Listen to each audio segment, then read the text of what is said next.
Bom dia, pessoal. Então, vamos lá, dia 4 de março, aula da disciplina de treinamento físico. Estava com saudades de vocês. Um dia sem aula, já faz uma semana que eu não vejo a galera. Espero que estejam bem e, principalmente, protegidos, né? Porque estamos passando pela pior fase. E cada semana parece que eu vou continuar falando, porque as coisas vão piorando e vai mantendo a pior fase, infelizmente, né? Mas vamos lá, vamos tentar tocar, gente, a vida do jeito que dá aí. Vamos lá, com energia e positividade. Olha só, pessoal, a aula de hoje é da Kimberly, deixa eu pegar aqui o nome, né? Natália e Kimberly. Só para confirmar, as duas não estão aqui, né? A Kimberly teve problemas pessoais, eu não estou bem lembrado de tudo, mas teve alguns problemas com a família também com Covid e ficou impossibilitada. Então, ela me passou o link do vídeo, eu vou compartilhar, a gente já vai começar. Eu só queria registrar para o início da aula a publicação, que acho que é essa a ideia, sabe? Que vou aproveitar então para reforçar um bom exemplo de coisas um pouco diferentes, que possivelmente até num primeiro olhar não tenham tanta assim, qualidade sobre o conteúdo do treinamento em si, mas que ao mesmo tempo é muito legal porque fala sobre coisas relacionadas ao assunto, assim, e tem muito a ver e com coisas que nós estamos vivendo, que às vezes é mais fácil da gente entender quando a gente sente na pele. E, de certa forma, todos nós estamos passando por uma espécie de uma prova de resistência, né?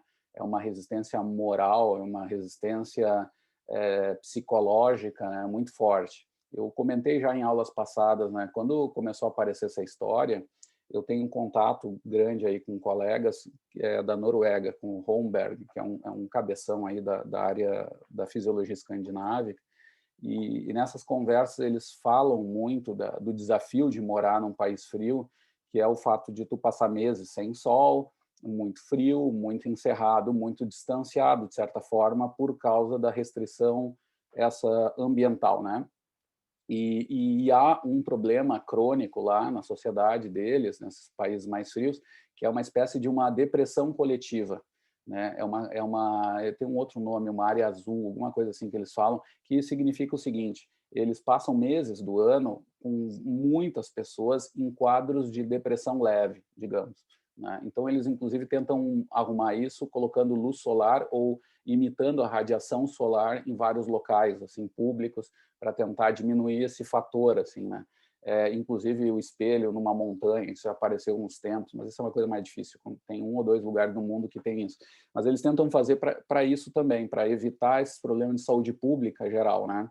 E o que nós estamos vivendo também envolve isso, né? Especialmente porque não somos acostumados a esse distanciamento também. Tem outros fatores ligados à cultura nossa, e especialmente quando a gente compara, por exemplo, eu com meus colegas de Milão.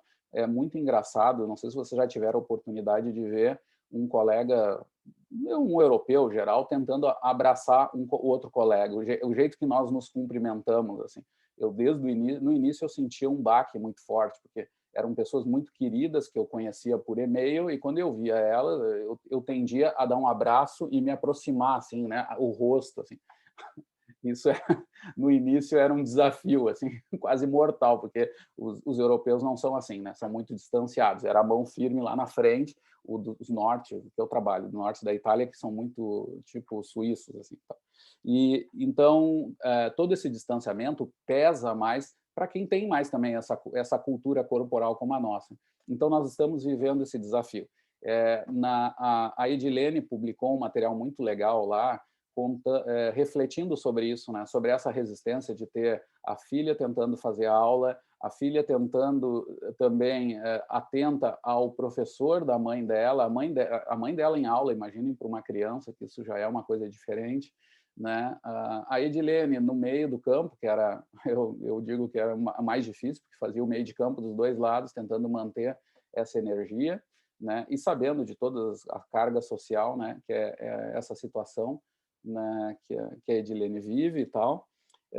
E ela também comentou até do meu também, né? Deu da aula e ter lá um aluno fazendo uma aula de educação física, eu escutando e tentando falar sobre isso, não é um desafio fácil, não é uma situação fácil. Realmente requer uma atenção E esse é um elemento muito importante quando a gente fala de treinamentos de resistência. Esse é um bom exemplo de coisas que nós desenvolvemos que se refletem no dia a dia também, tá? De pessoas que treinam isso, né? E não é só a ideia mais fácil para nós, que é fazer uma caminhada de 30, 40 minutos na esteira. É uma coisa chata, tá? Vamos colocar uma atividade que para muitos é um desafio porque é chato. Tu fica olhando para a parede, então as pessoas botam vídeo para tentar trabalhar a cabeça, mas às vezes não tem isso. E é um desafio. Isso envolve um foco e uma motivação intrínseca muito forte. Tá? Atletas desenvolvem isso, né? Em maior ou menor grau, mas é um grande desafio dos treinos de resistência. E tem também o desafio maior, que esse é mais difícil de se perceber e que a Edilene também colocou no post dela do Face, que eu convido todos lá para assistir, curtir, comentar, que é a coisa de longo prazo, né? É o desafio de fazer esses treinos, se manter motivados, aderir aos programas a longo prazo, as coisas da vida, né? Mesmo quando elas não nos dão um prazer tão imediato, né? Mesmo quando elas não... Como é a situação do treino, né? A gente sabe, para quem treina, uma coisa que é muito básica, que é o seguinte, a gente sabe, e vocês podem ver, no nosso mundo da aula acontece, quando eu dou a primeira aula para alunos novos, eu tenho uma relação com eles. O novo parece que tem um adicional ali de motivação, né? E vocês vão sentir isso quando vocês derem os treinos de vocês. No início é mais fácil, porque envolve um aspecto do novo que o Piaget já estudou isso e vai dizer que isso é amor. Tem várias pessoas da área da psicologia vão colocar esses elementos de motivação como algo diferente, que vão reforçar o quê? A decisão, por exemplo, sobre monotonia e variação de treinos, né? Se eu treinar coisas da mesma forma, mesmo que me deem adaptações iguais do ponto de vista biodinâmico, psicologicamente é diferente se eu der mais variações das coisas. Se meus alunos chegarem para a aula sem eles saberem exatamente o que vai ter, né? Como, por exemplo, eu tinha na natação lá, que era o dia do fundão, lá era quarta-feira, então eu já sabia, lá tragédia, tinha que nadar 2.000 direto, 3.000 direto, que era um parto, e eu sabia que meses era sempre essa quarta-feira bendita. Então, a quarta-feira já tinha uma sombra, assim, né, da família Adams em torno da quarta-feira. Então, tudo isso pesa, né? Tudo isso vai envolver essa resistência e também um fator que o pessoal, os coaching quântico usam muito e eu acabo até não gostando tanto, mas ela tem muito sentido, que é da resiliência também, que é também, ao longo do tempo, eu me manter estável o estável não só do ponto de vista físico, né, mas tem relação com isso, que é eu permanecer firme no meu propósito. Então, não é uma coisinha que vai me tirar, sabe? Não, eu tenho valores em torno daquela minha prática que não adianta. Eu briguei um dia com o treinador lá, falou, mas peraí, nada tira o meu foco. Agora aquele cara me encheu o saco, aluno novo, colega novo, e vou mandar tudo a merda. Não, não é assim, né? Essa resiliência vai me mostrar que eu sou estável para as condições adversas que vão aparecer no caminho. Então, esse é um outro elemento que a gente está enfrentando também, né? E a Edilene colocou ali vários fatores ligados ao desafio ali da aula que foi muito legal, Edilene, te agradeço. E por Minha cabeça estava dividida em duas, daí escrevi aquilo ali. Obrigada, prof. É isso aí. Então, é um bom exemplo de coisas que são ligadas à vida, mas que refletem muito, gente. As pessoas acham que não, mas depois vocês, com os anos, vão entendendo algumas relações que tem disso, do que o treino pode fazer com a vida das pessoas também. Esse é o outro fator que a gente tem que ficar atento, tá? Muito legal, então. Gente, já vou compartilhar aqui a tela com o assunto de hoje, né? Que são os treinamentos intervalados. Um material produzido aí pelos colegas. Eu tenho que compartilhar som. Otimizar para videoclipe. Vamos ver se funciona. Vamos lá. Eu não estou vendo vocês agora, então vão me dando um retorno aí, gente. Agora sim, uns rostinhos aí, se me derem um ok. Vocês estão vendo aí a tela cheia? Sim, tudo certinho. Não estou escutando.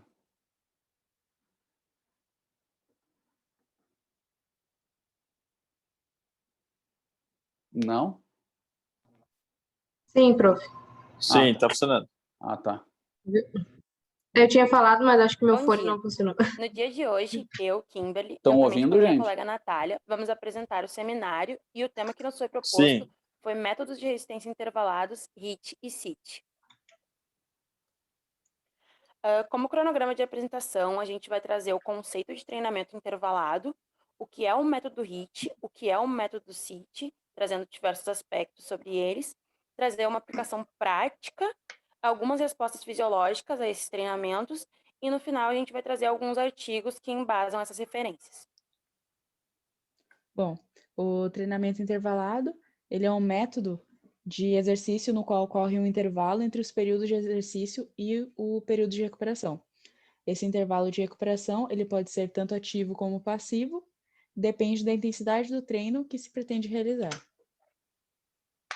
Ou seja, o treinamento intervalado ele é uma fragmentação onde em um período ocorre um esforço, que é total, e em outro período ocorre o período de recuperação, alternando a intensidade do exercício. Esse período de esforço ele é dado num ritmo moderado a alto, já o período de recuperação ele é dado num ritmo leve.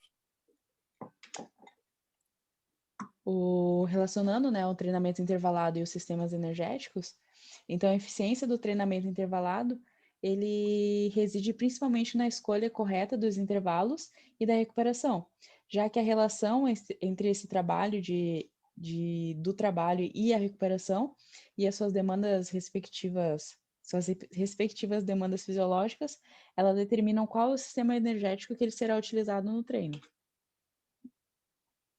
Nessa imagem, a gente pode ver o limiar ventilatório. O treinamento intervalado de alta intensidade, ele sempre vai ser acima do limiar ventilatório 2. Então, o treinamento intervalado, ele é dividido em duas partes, que é o intensivo, que ele se caracteriza por períodos de intensidade máxima com períodos maiores de descanso, para que se tenha uma recuperação completa, e já o treinamento intervalado extensivo, ele é caracterizado por um período de estímulo maior e por um tempo de recuperação menor. Ou seja, o extensivo, ele se caracteriza por um volume elevado e uma intensidade relativamente baixa, priorizando assim o sistema aeróbio, e já o intensivo, o volume ele é relativamente baixo e a intensidade é elevada. Então ele melhora assim a capacidade anaeróbia. O que é o HIIT? Que é o tema do nosso trabalho. O HIIT ele é o treinamento intervalado de alta intensidade, que o modelo de treinamento é um treinamento de curta duração, na qual são aplicados variados estímulos de alta intensidade, intercalados por recuperações em baixa intensidade ou completamente parado. Já o CIT, ele é definido como são sprints de curta duração, que levam de 8 a 30 segundos no máximo, com intensidade maior do que 100% do VO2 máximo, intercalados com períodos de recuperação. Existem diversos tipos de HIIT. O HIIT curto, o HIIT longo, o RST e o CIT. O HIIT curto, ele decorre de um período de esforço de até 60 segundos, onde o período de intervalo vai ser um pouco menor. No HIIT longo, os períodos de esforço eles são acima de 60 segundos e os intervalos eles são um pouco maiores. No RST, ocorrem sprints curtos de 3 a 7 segundos, com recuperação menor do que 4 minutos. E no CIT, o período de esforço ele é de até 30 segundos, com 1 minuto de recuperação passiva. Aqui nessa imagem, a partir dessa imagem, a gente vai falar um pouquinho sobre algumas adaptações fisiológicas do treinamento intervalado. Estudiosos eles sugerem que o treinamento intervalado de curta duração é uma estratégia potente e eficaz em matéria de tempo, e mesmo assim ele é capaz de induzir adaptações metabólicas rápidas, semelhantes às mudanças geralmente associadas ao treinamento endurance tradicional.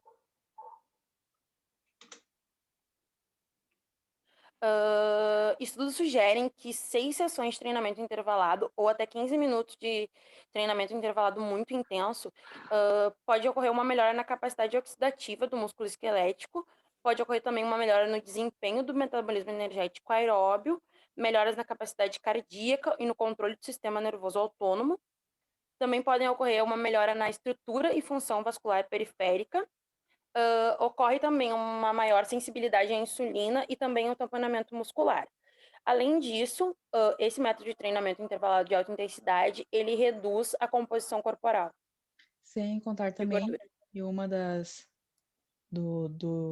de grande utilização, né, do treino intervalado hoje em dia é devido à rotina das pessoas, que é muito rápido, é tudo muito rápido. Então, o treinamento intervalado, ele ajuda muito as pessoas que têm uma certa dificuldade em ter tempo para poder treinar, porque ele é um treino mais curto, mas de alta intensidade. Então, a pessoa não tem aquela desculpa de, eu não vou treinar porque eu não tenho tempo, porque o HIIT, ele tá aí. Nessa imagem, a gente pode ver os níveis de VO2, e esses treinamentos de alta intensidade, eles são sempre acima do VO2 máximo. Então, aqui tem algumas classificações, onde a gente pode ver que o CIT, ele é um dos que utiliza um maior VO2, né, 80% acima do VO2 máximo, e já o RST e o HIIT longo e o HIIT curto são níveis um pouco menores de VO2, mas mesmo assim são sempre acima do VO2 máximo. Então, os dois artigos, né, que a gente pegou para se embasar nesse trabalho. Ele estudou os efeitos dos treinos de resistência aeróbio a diferentes intensidades e diferentes métodos combinados para uma mesma frequência e trabalho total. Foram 40 homens que realizaram esse estudo, que participaram desse estudo, saudáveis, não fumantes, estudantes universitários, e foram separados em 4 grupos. Um grupo que participou de uma corrida contínua a 70% da frequência cardíaca máxima por 45 minutos. Já o grupo 2 foi uma corrida contínua a 85% da frequência máxima por 24,25 minutos. Já o grupo 3 e o grupo 4 foram trabalhos de treinamento intervalado, onde o grupo 3 foram 45 repetições de 15 segundos de estímulo a 95% da frequência máxima por 15 segundos eles tiveram 15 segundos de recuperação a 70% da frequência cardíaca máxima, e já o grupo 4 tiveram 4 estímulos de 4 minutos a 95% da frequência cardíaca máxima, com 3 minutos de descanso a 70% da frequência cardíaca máxima. Como resultado, os grupos que tiveram o treino intervalado, eles tiveram um aumento de 5,5% e 7,3% no VO2 máximo, comparado aos grupos 1 e 2, que não tiveram nenhuma diferença. Já esse outro artigo, ele foi uma intervenção de 24 semanas, envolvendo homens sedentários, com idade entre 30 e 45 anos, que foram separados em 3 grupos.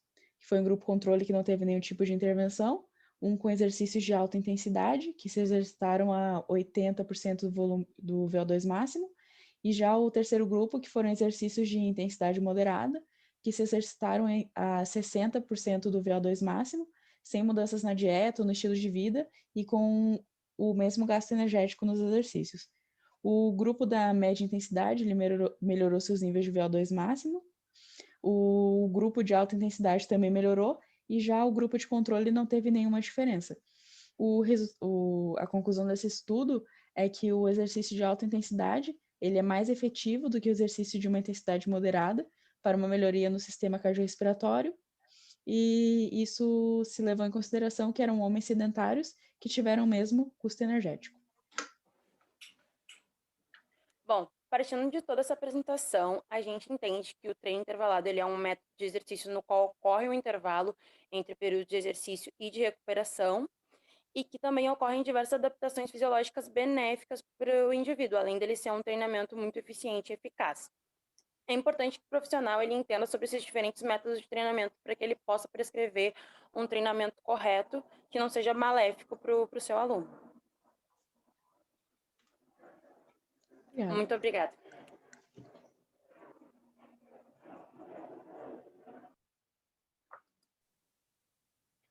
Bom dia. No dia de hoje, eu, Kimberly, juntamente com a minha colega... Voltando. Muito bem.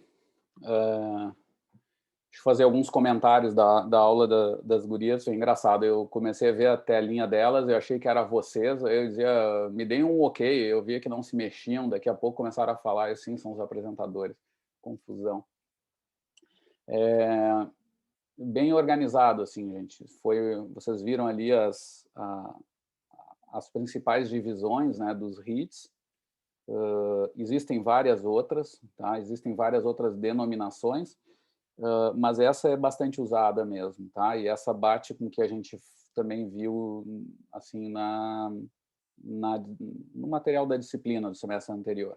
Uma coisa importante é só notar que os HIITs, em geral, eles estão mais deslocados, eles estariam incluídos nos treinos, nos intervalados intensivos, vamos chamar assim, porque o nome já indica, né? Intervalado de alta intensidade. Então, eles já seriam subtipos dos intervalados intensivos. A grande divisão dos intervalados são extensivos ou intensivos, tá? Essa é a organização melhor, assim, porque tem treinos que não foram apresentados ali no HIIT, que se encaixam como extensivos. Então, a melhor divisão é essa aí. São os treinos para o pessoal de resistência, são tiros na corrida, por exemplo, de 1.000, tem até maratonistas que fazem tiros de 5.000. Tá? E isso são treinos intervalados mesmo, embora tenham um volume gigantesco, tá? mas são extensivos. Tá? E, inclusive, eles realmente vão estar lá perto do segundo limiar ventilatório, algumas vezes até um pouquinho abaixo também, mas se faz também, como a carga é muito alta, né, o volume total, eles se encaixam como treinos de adaptação mesmo, pelo volume altíssimo, né, claro, e a intensidade relativamente baixa para intervalados, né? Isso é importante.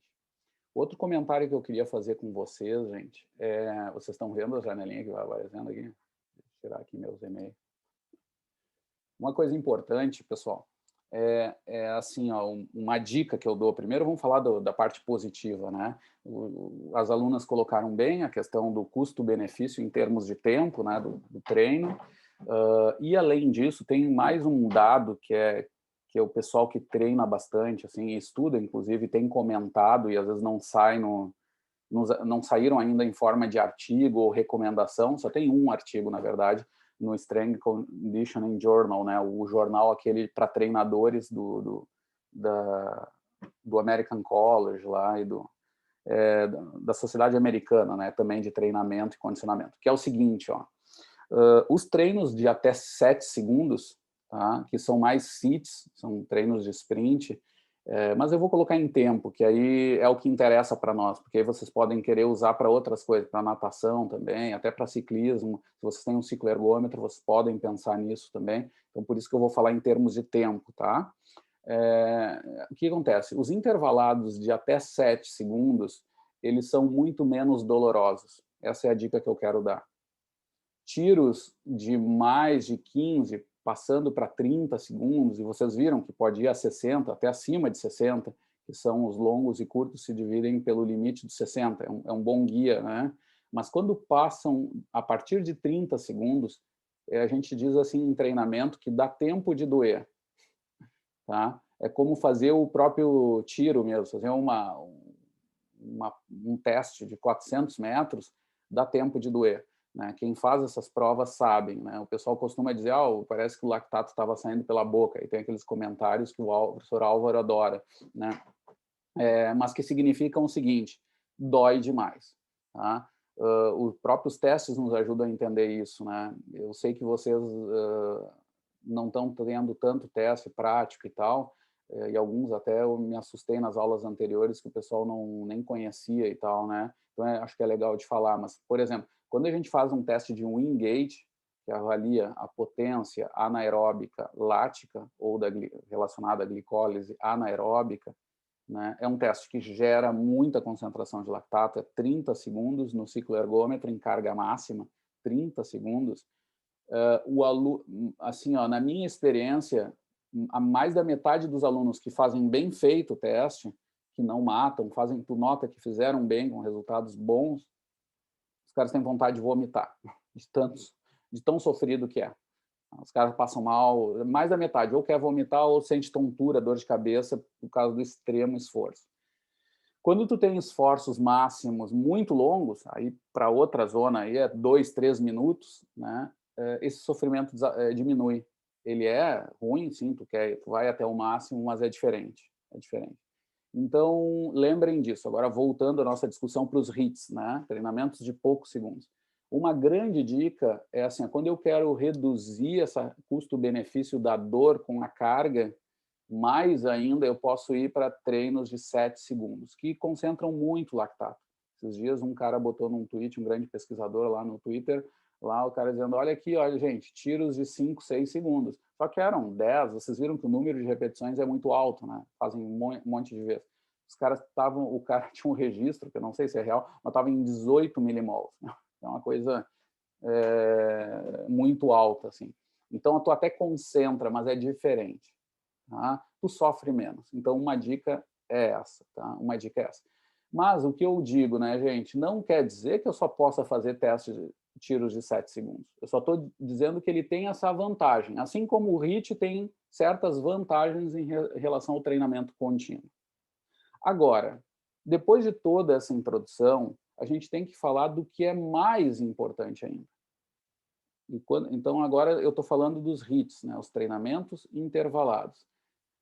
Pessoal, qualquer modelo de treinamento, tanto para a saúde quanto para o alto nível, esse é o que eu vou falar agora serve para tudo. Tá? O que é mais importante não é se ele é melhor ou não. Isso são coisas secundárias, que o treinador, ao longo do tempo, vai ir ajustando. Mas tem algo que é mais importante, que é o seguinte: todos esses modelos são importantes. Ah, professor, mas a pessoa não tem tempo, como as alunas falaram. Tudo bem, mas se eu quero pensar em saúde para essas mesmas pessoas, para esse público que ela acabou de dizer, é bom que, com o tempo, nós, como profissionais de saúde, tenhamos um poder pedagógico, psicológico, que for, de convencer esses alunos a terem um pouco mais de tempo para pensar na sua vida. Porque só HIITs a longo prazo, tá? Vou colocar lá, vamos botar um aluno de verdade. A Mariana está aqui com o seu chimarrão raiz dela, né? Olha só, a Mariana vai dar o personal para o aluno dela lá. Ela está há 2 anos com o aluno dela. Idade média, bancário, sobrepeso, assim, um padrão de aluno que a gente acha torto e direito e vocês vão achar no mercado também para vocês. Tá? Não dá para ficar 2 anos com a Mariana dando HIIT e gritando nos ouvidos do cara toda a aula. É uma coisa louca. Se existe, manda prender o aluno e o professor, porque provavelmente os dois têm grandes problemas psicológicos. Brincando, tá, gente? E assim, se acontecer, porque eu não conheço, há 2 anos treinando só HIIT, não existe, tá, gente? É uma coisa louca. E aí vem a parte principal. Os HIITs têm que ser colocados nos momentos certos, tá? Quase sempre não devem ser colocados em inícios de treinos. Ah, mas é bem naquele cara que não tem tempo. Negocia, vê as possibilidades. Por quê? Porque aqui não é opinião, é evidência, tá, gente? É evidência científica. O que acontece? Embora em alguns estudos, como foi mostrado pelas alunas, tenham alguma vantagem treinar HIIT em relação a moderado, para alunos iniciantes, quase sempre esses alunos têm que trabalhar com baixa carga mecânica, porque senão eles lesionam. São alunos que eram destreinados, então eles têm estruturas que eu chamo de transmissão, lembram da máquina e do motor? Então eles têm uma máquina fraca. É o cara com sobrepeso, é o cara com instabilidade articular, é o cara com fraqueza muscular, com processos degenerativos associados, que são muito comuns, artroses já em algumas articulações. E o que tu vai fazer? Na primeira semana, tu vai dar pau nesse cara? Tu vai fazer ele correr sprints repetidos?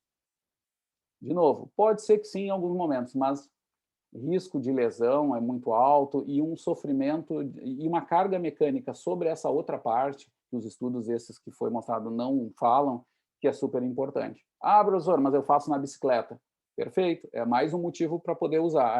Aí já reduz aquele outro problema. Mas mesmo assim, é bastante complicado, gente, porque o que tem de lesão, e eu vou falar um pouquinho hoje das assimetrias corporais, no ciclismo de alta velocidade mesmo.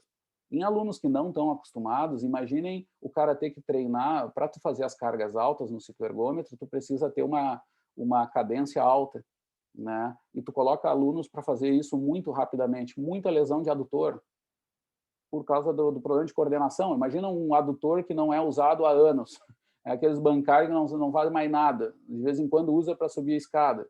E daqui a pouco tu dá uma carga máxima em alta rotação, em mais de 120 pedaladas por minuto. São 2 pedaladas por segundo.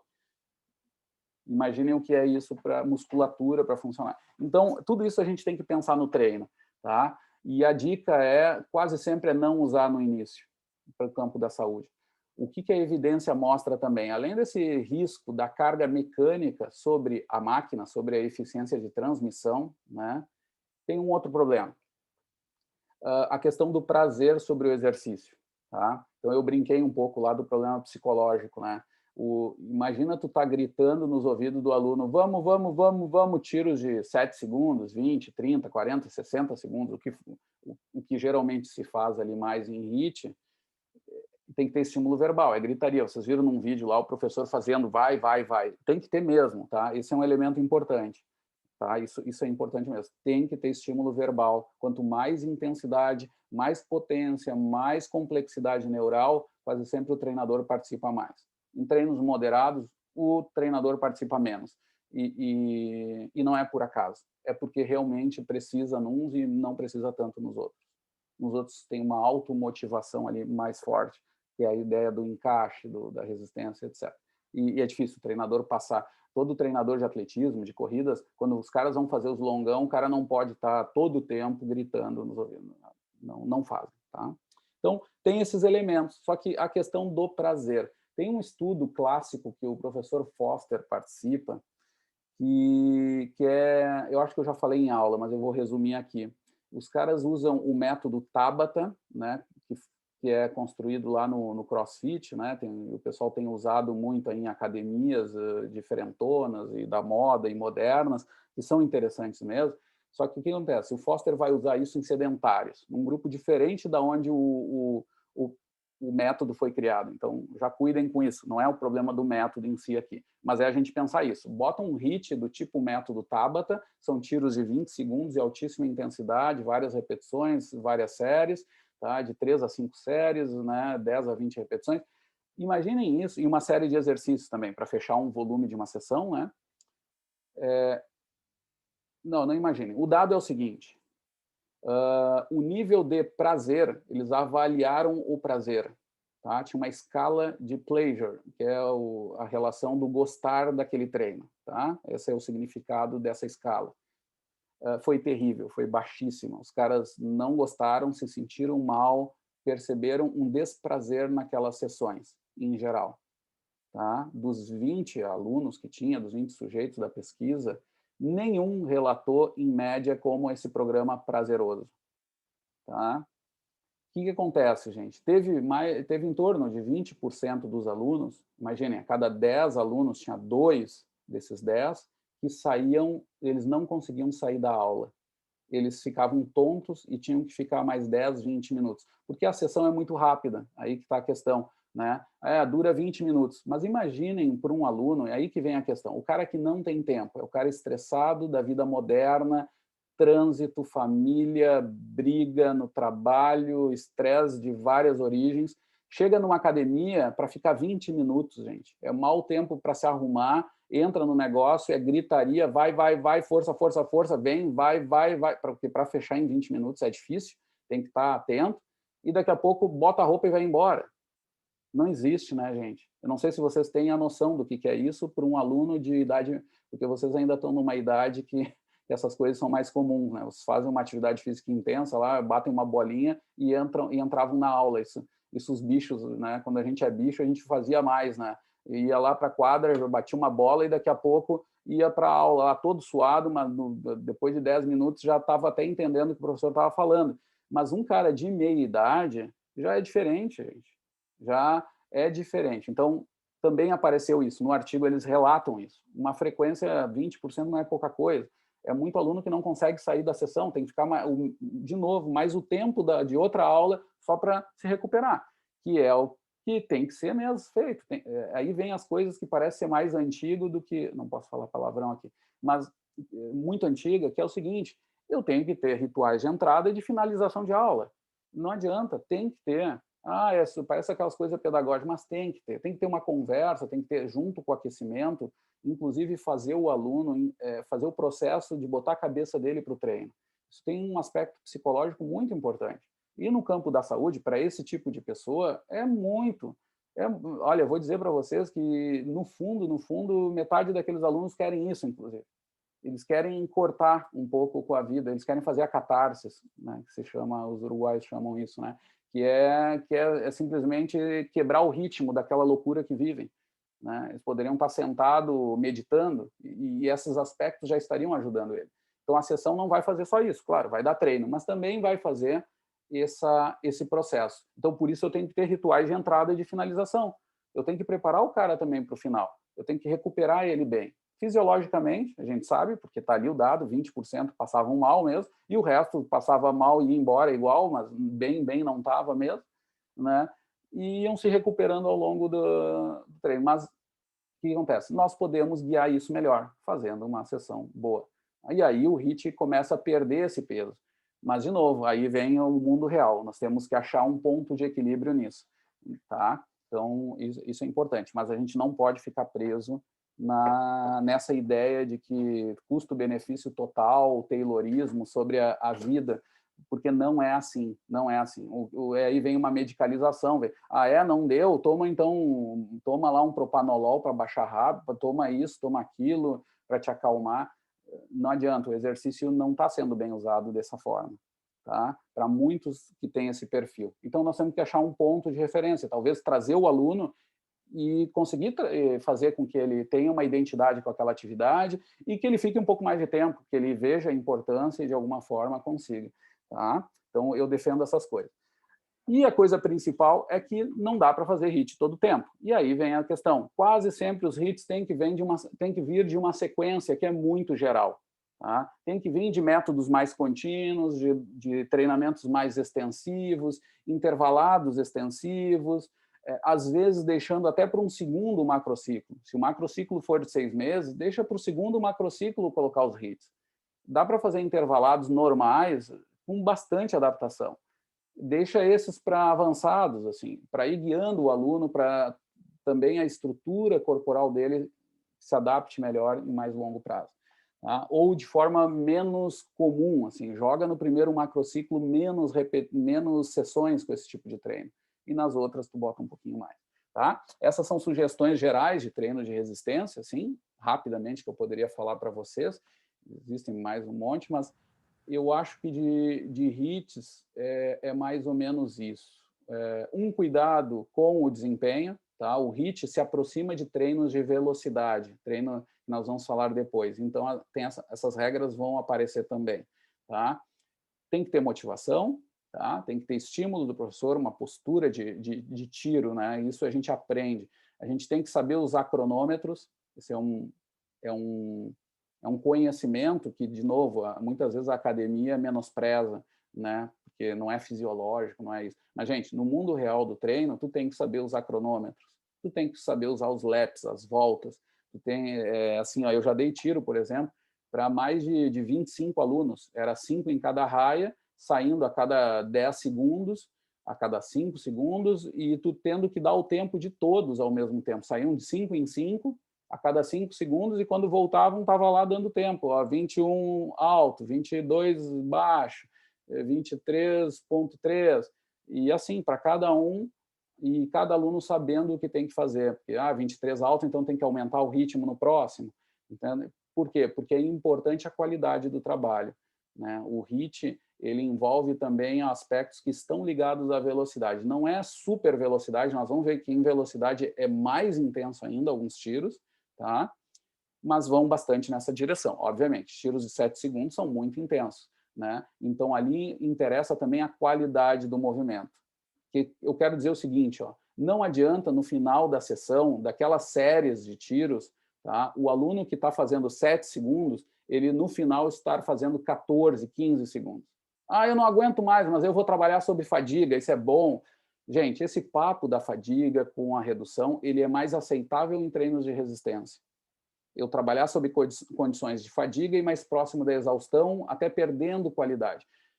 quanto mais é velocidade, quanto mais tem complexidade neuromuscular e mais se aproxima de uma velocidade pura, que os HIITs chegam nisso, muito próximo disso, mais atenção com a qualidade do movimento. Se ele subiu para 8 segundos, avisa ele, tem que baixar na próxima. Se ele foi 8 segundos, dá o ultimato. Cara, tá ruim, acelera isso, melhora esse comprimento de passada, essa frequência, já dá uma indicação técnica para ajudar ele. Se ele não conseguiu na próxima, para os tiros. Porque o treino não está dando, ele quebrou, né, a gente chama. É melhor ele parar do que ele arriscar mais lesão e, inclusive, e não ter as mesmas adaptações neuromusculares. Porque tu não pode querer treinar o aluno para algo diferente sob uma qualidade de movimento ruim. Tá? Isso em velocidade nós vamos ver que vai ser essencial. Então eu tenho que ter cuidado sobre isso também. E HIITs entram nisso. Então o pessoal acha que é só metabolismo. Não, não é só isso. Tem muito aspecto neuromuscular. Conforme vai aumentando essa intensidade, inclusive, mais envolve esse aspecto coordenativo e de qualidade de movimento. E aí eu tenho que treinar sob qualidade, porque se eu treinar com qualidade ruim, eu aprendo ruim também. Eu levo esse erro também. Tá? Então, esse é outro papo, outra mensagem importante que vocês têm que ter quando a gente fala de treinamento de HIITs. Professor, Fala. Tira uma dúvida. No caso, isso aí, esse treinamento, então, seria só para pessoas, né, de alto rendimento. E aí, se eu pegar uma pessoa, entre aspas, normal, como é que vai ser esse treinamento? Eu tenho que avaliar ele? Como é que vai ser? Porque eu vou dar dica. Você está falando, é só para alto perguntou? rendimento. Deixa eu ver. Não apareceu o nome aqui. Alexandre, professor. Alexandre, obrigado pela pergunta. Vou aparecer aqui. Obrigado, porque não apareceu. Eu aqui. Falando. Isso, aparece aí, cara. Obrigado, cara. Bota até em galeria, mas não tem. Só para a gente se ver. Olha, Alexandre, boa tua pergunta, tá? Vamos esclarecer. Até assim, ó, por exemplo, eu dei o exemplo. Olha, na primeiro macrociclo de um aluno sedentário, faz poucos HIITs. Eu não digo de não fazer, tá? Mas faz poucos. E não faz nas primeiras semanas. Tenta evitar. Aí que eu entro em confronto com muita gente. Porque tem gente que vende como aspirina. Do início ao fim, o HIIT é melhor. Tá? Por exemplo, um dos artigos aí que eu vejo, uma coisa é ciência, outra coisa é o mundo real do treinamento. O artigo mostrou, que eu já disse isso para vocês, o HIIT é melhor que o treino contínuo. Gente, para quem trabalha no mundo do treinamento, essa pergunta é secundária, ela não é tão importante. Ela adaptou melhor, eu vou considerar. Mas é óbvio que eu não vou nem pensar em achar que então eu só vou treinar uma coisa e não a outra. Entendeu a mensagem? Eu tenho que treinar um pouco de tudo. E aí, sim, como predominâncias, treinem pouco HIIT no início e deixem mais para outras fases intermediárias, mas não só alto rendimento. Intermediárias, é o segundo macrociclo, já bota mais. Isso é um cara que 1 ano de treino em sequência. Ele não é um cara super treinado, ele é super saúde. Mas bota um pouquinho mais ali, porque o corpo dele já está tendo adaptações melhores de tendão, articulação, para sustentar aquelas cargas altíssimas. Essa é a dica, assim. Então, não é nem o céu nem a terra, né? Cuidem com essas predominâncias. Mas eu diria para vocês mesmo, agora eu vou ser mais duro, Alexandre, para colocar assim, agora é negativo, tá?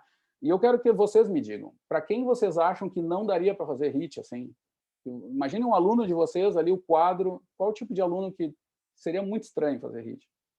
Eu vou abrir para vocês aqui, até, Alexandre, se quiser responder, mas senão os outros aqui, tem o bom que estou vendo aí. Para a terceira idade, professor, tu acha que é ruim ou é possível?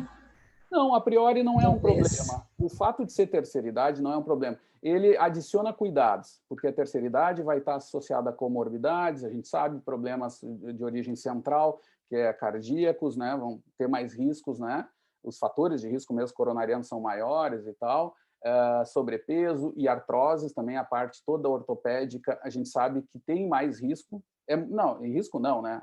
Joelho com artrose assim, é difícil tu achar o idoso que não tenha. Vamos fazer a pergunta diferente.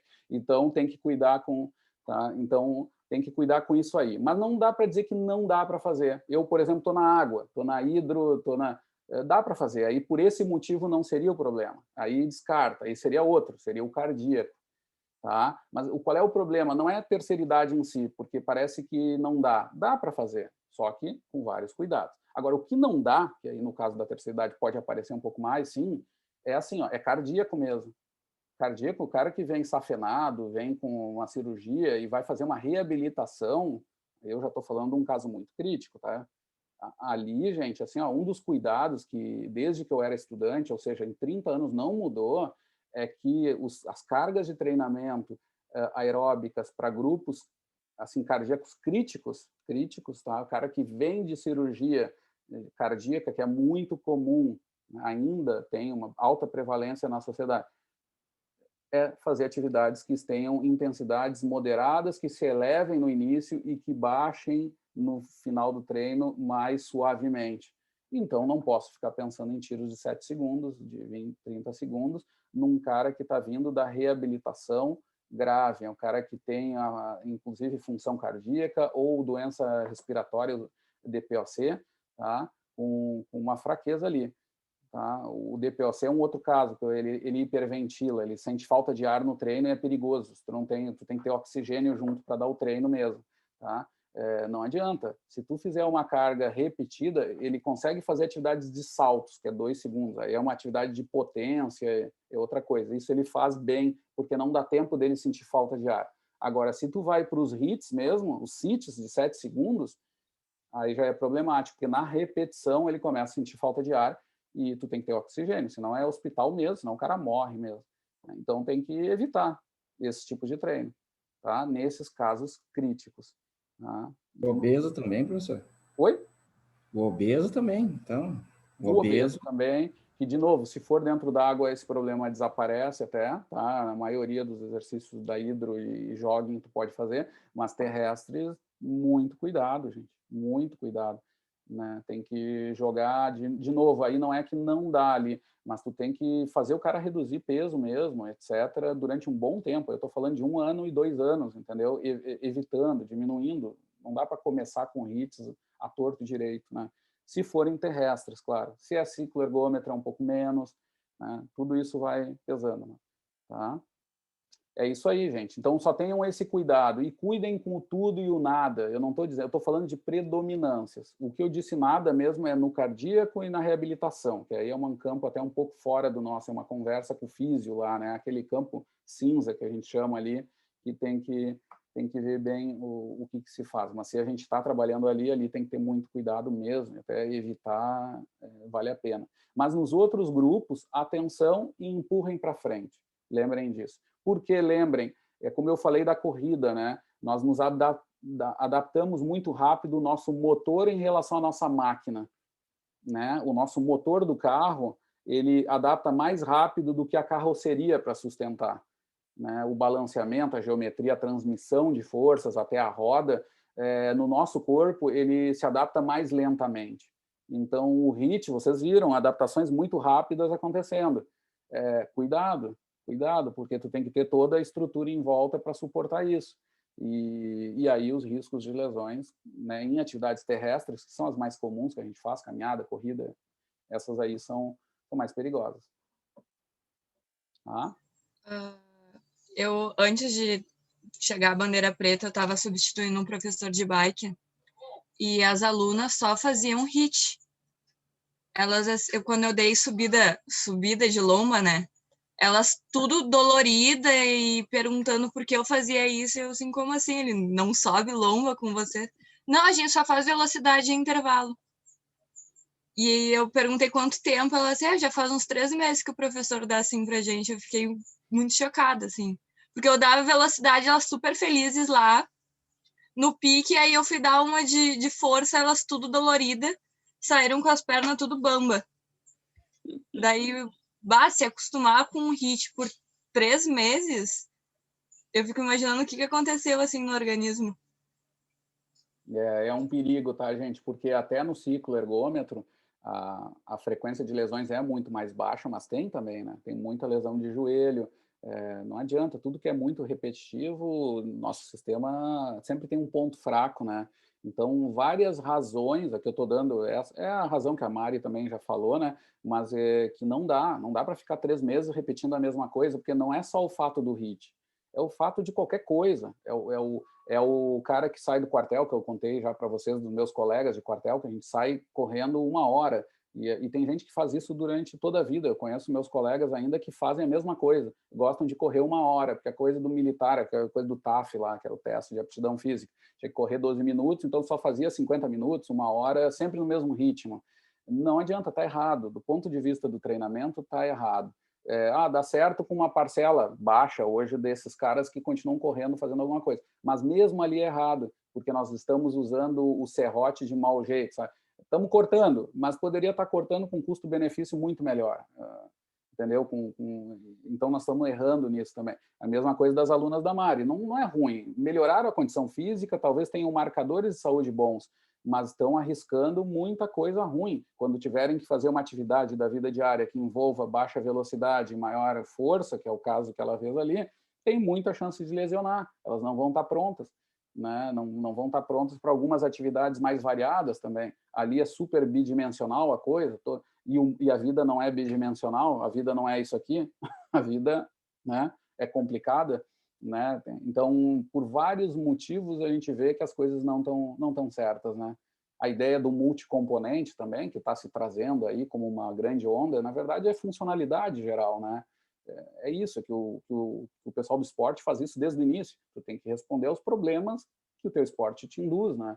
No caso da vida, que é dessas alunas da Mari, não adianta. A vida não é em cima do cicloergômetro, resumindo a coisa, tá? Mas é por aí. Então, cuidem muito com isso e, de novo, usem o treinamento físico, cinésio e biomecânico, como a Mari pensando, uma coisa lomba, uma coisa super básica, isso a gente vai fazer, vai subir alguma escada, etc., vai precisar cada vez mais ao longo do envelhecimento, vai ser um limite de funcionalidade mesmo, que é quando o nosso aluno não consegue mais subir escada. Tem muita gente que a vida, assim, a qualidade de vida cai que nem porque não consegue mais subir. Se não consegue subir escada, não vai mais na padaria, não sai mais de casas, né, de algumas que têm acessibilidade baixa. Isso é gravíssimo que nós temos. Nós sabemos como é que é a nossa arquitetura, né? Não é de primeiro mundo. Eu moro lá nos prédios do lado pobre, que eu digo, do Iguatemi, onde eu me criei, não adianta. Ali é um monte de prédio, né? Aquele pombal lá, que nem o do lado da ESEF, não adianta. Ainda do lado da ESEF acho que tem elevador, né? Quando não estraga, mas nos meus ali não tem elevador até hoje. E aí as amigas da minha mãe lá, tudo pifando, porque não conseguem mais se descer a escada, né? E aí entra a questão, eu tenho que treinar também isso, não adianta só uma coisa, né? Também, fora as questões de detalhes, né? Começa com cargas mais variadas, varia coisas mesmo, faz blocos de treino ao longo do tempo diferentes. 3 meses na mesma, não dá. Boa, Mari, obrigado por me dar esse relato aí. Cuidem, porque aí eu sei que tem a questão do apelo, né? A academia vende o produto, né? Às vezes está ligado até a coisa maior, algumas empresas, ou não sei o que, equipamentos, X. É um perigo, gente, mas a gente não pode estar invertendo. A gente pode ter uma zona de negociação, né? E tem que usar os ab shaper, que eu brincava, marca não lembro, mas é dos abdominais, aquelas maquininhas lá. O dono da academia que eu trabalhava, inclusive, botava as gurias mais bonitas para ficar no ab shaper na frente da academia. Então, você já vem aí o machismo e toda... E era assim mesmo, a Academia do Parcão. É a única que eu sou antiético e falo o nome mesmo, que era famosa por ser o nome da Academia do Porcão. Foi a maior academia de Porto Alegre, na Zona Norte, aqui que eu trabalhei. Tem várias histórias, mas assim, nessa história era isso, era o ab shaper lá.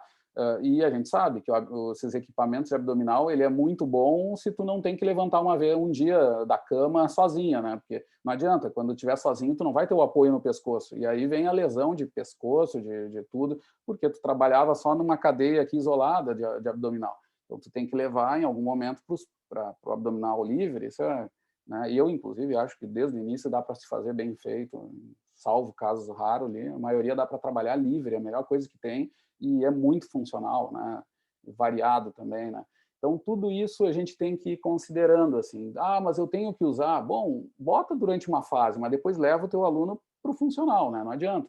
Então, usa equipamentos quando te servem, que ajuda em postura, alguma coisa assim, tenta forçar para esse lado, mas daqui a pouco tem que ir para a área da saúde. O cara não pode ficar 3 meses fazendo a tal da bicicleta, o tal do ab shaper lá, né? Ainda mais por outras razões.